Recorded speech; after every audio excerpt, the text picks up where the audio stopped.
Bienvenue chez Syscm où nous croyons que l'innovation et la technologie sont les clés de l'avenir. Aujourd'hui, nous vous présentons une vidéo consacrée à simplifier les concepts mathématiques.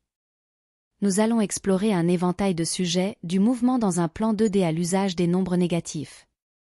Commençons par les déplacements dans un plan 2D. Imaginez-vous sur une carte, essayant de vous rendre à Marrakech à partir de votre position actuelle. Vous pouvez utiliser des vecteurs de déplacement pour indiquer la direction et la distance à parcourir.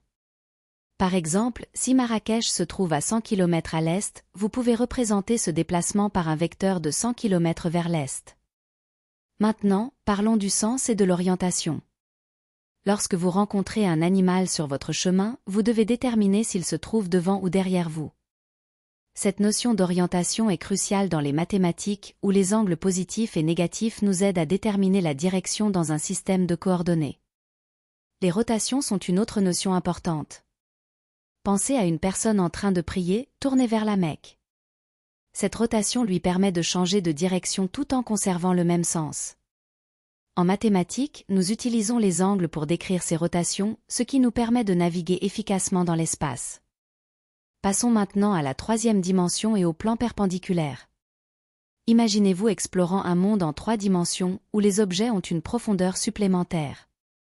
Un plan perpendiculaire est un plan qui coupe un autre plan à angle droit, comme une feuille de papier coupant une table.